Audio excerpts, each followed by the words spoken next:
article is what their inside page was to introduce the article. And it's basically salt plus fat squared, that's the numerator, and then the denominator is satisfying crunch, times pleasing mouth feel, equal a food designed to addict. And it's by Michael Moss. So he has a book out now that, and I encourage people to,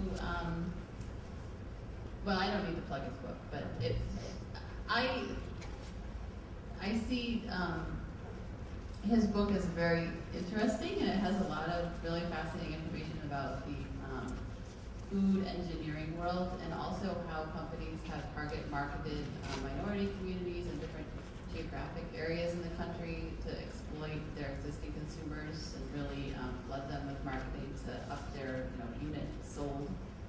I would also encourage people to read David Kessler's book, The End of Overeating, which has a whole chapter called Sugar, Fat, and Salts, and I think Mr. Moore had to change his title to not step on Kessler's toes, but Kessler really talks about hyper-palatable foods and a lot of things about the restaurant industry and how they prepare their foods that is really fascinating. And so that is a little bit older book, but also has really valuable information in it.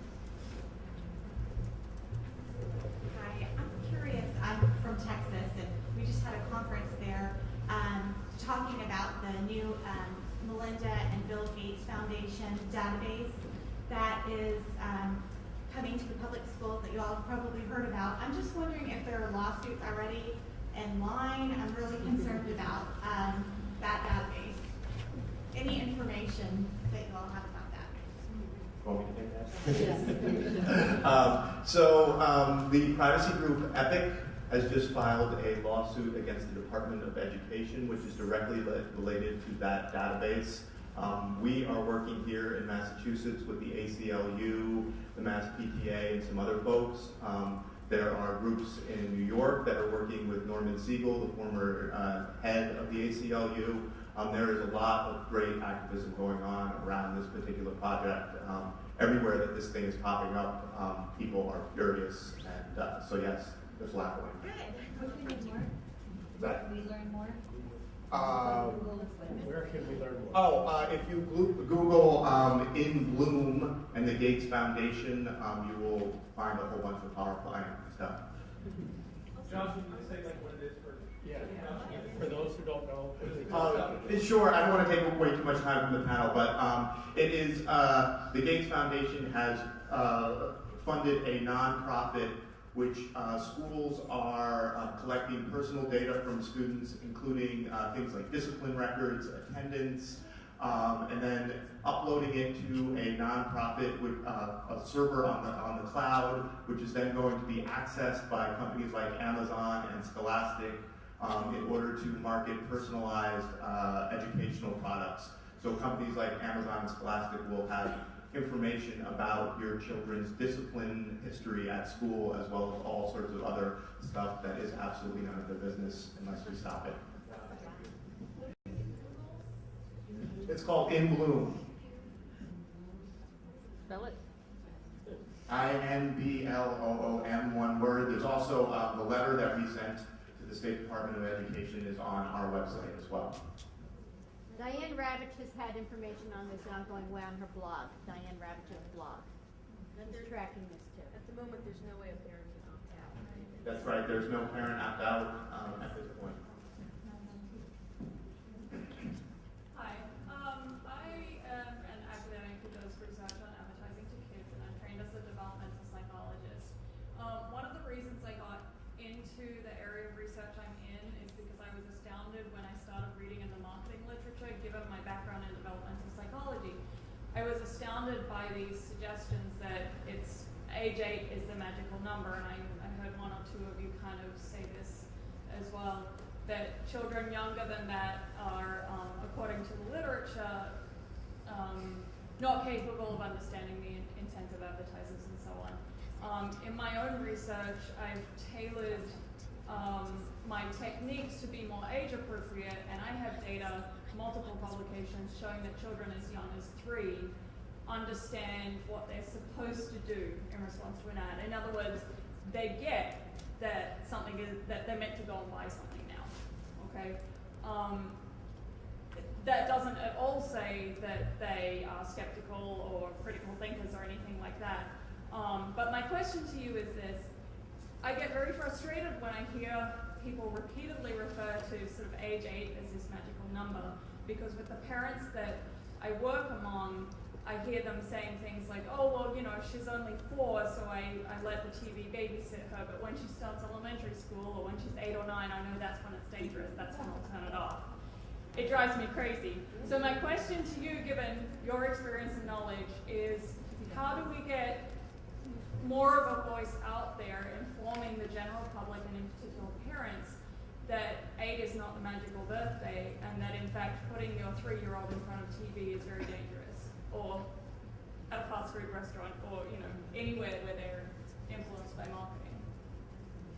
I mean, I think it was more politically, but I mean, for some reason, I don't even know where the age 12 came from. You know, that's the cutoff under KRU and tends to go around. I've heard research saying that if there's a cutoff, it is 12. But I don't really like getting mired into this discussion at all about age, right? I mean, we know that marketing is wrong to begin with. I mean, and I'm also struck by this idea that food shouldn't be marketed, period.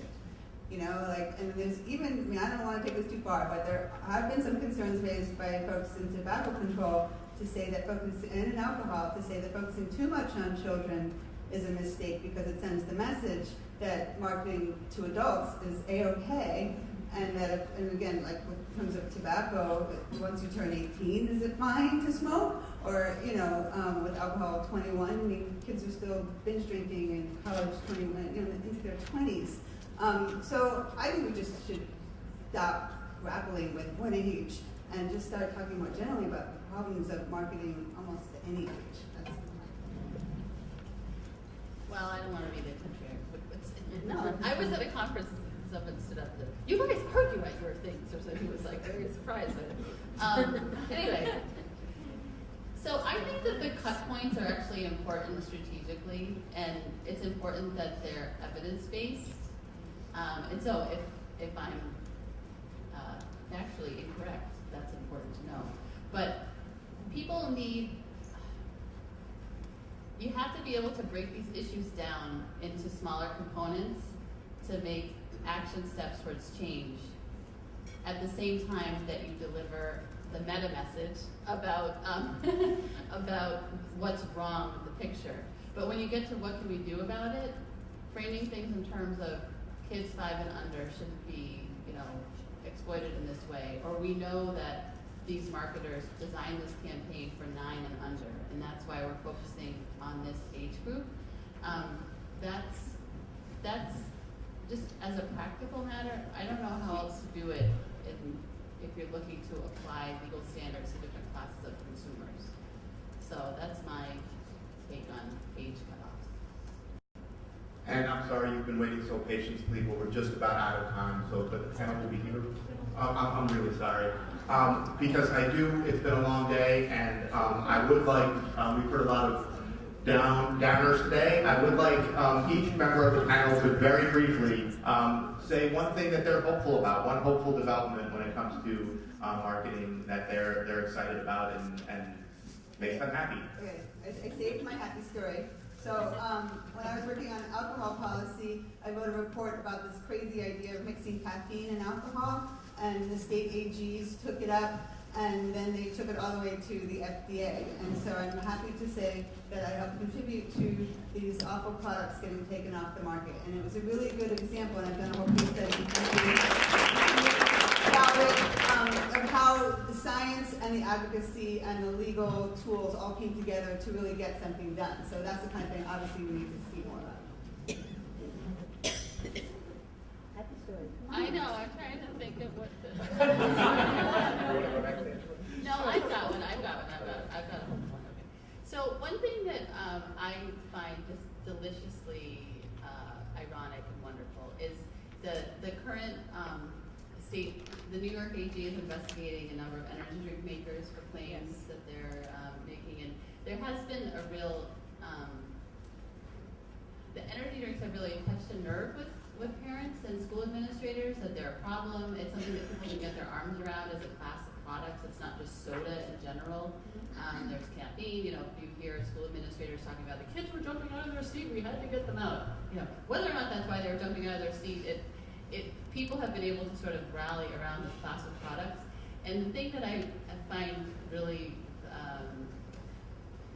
wonderful about the fact that AGs have taken action is that when energy drink makers were first fighting for market share, there were a number of what are called business competitor lawsuits where they sued each other in a very aggressive way. Monster Energy sued 5 Hour Energy Shots and made a variety of claims against them for unfair business competition. And after they beat each other up in court for a couple of years, they voluntarily dismissed the case. But there's this whole paper trail of this internal fight. And the AG action, the claims that the AG has made, mirror many of the arguments that they were making against each other in the early days of trying to get market share. So you could think of that as a negative, because now they'll be more savvy moving forward in how they'll be fighting it out behind closed doors. But it's nice to see some of these new products sort of falling down because they're not as savvy as some of the more established companies, and maybe we can make some headway there. So my happy story is about filing complaints with the Federal Trade Commission. I mean, a lot of times nothing happens, and it can take a long time, but a couple of years ago we filed one for Campaign for Commercial-Free Childhood against this product called Your Baby Can Read. And this was it was actually marketed to parents and young children, promising that this would help create the right connections in their brain so that they could read before everyone else, and then they would be better adults, smarter adults, and make more money when they were older. And so actually the Federal Trade Commission did bring an action against the three defendants that were involved in this product. And 2 of them settled and had to pay a fine. And the third one they actually brought a lawsuit against. They're still prosecuting. So sometimes you don't even have to get that far to have some success. And last August we filed some complaints about websites, and these are some major cereal websites, McDonald's, and that were using this technique called refer a friend. So they'd have a little ad game, and the kid would play the game, and they'd say, tell your friend about the game, and then you put your friend's email addresses, or sometimes your 6 friends' email addresses, and it would send them a link. And we thought that this violated the Children's Online Privacy Protection Act because it was collecting email addresses from a child of other children without their parents' advance consent. And the FCC still doesn't say anything about it. However, I mentioned it to someone that works there, and they said, oh, well, I thought they fixed the problem. I thought they weren't doing it anymore. I said, really? And so when I was doing my PowerPoint last night, I was trying to find some examples, and I couldn't find any examples. So. Well, thank you for leaving us on that note, and thank you, wonderful law panel, and I will turn things back over to Joe Kelly for a brief moment. So please don't open up the door quite yet. I've only got really 60 seconds, okay? Thank you again for being here today, and I hope that you were challenged and inspired today, and that you continue to turn to one another for support as we go forward doing this work. So tonight, relax, network, eat. There's this orange piece of paper in your folder that lists area restaurants. It is restaurant week in the neighborhood, which I'm not exactly sure what that means, except that it's probably going to be higher traffic in restaurants. So you might want to double check and make reservations or go now when it's not quite dinner time. But be sure to join us tomorrow. We've got really great presentations. Please, tomorrow, bring your folder and your name tag back with you, because we may not have enough for people who walk in tomorrow. And that breakfast starts at 8:30 and we start our activities at 9 o'clock sharp. I know how to yell in this room.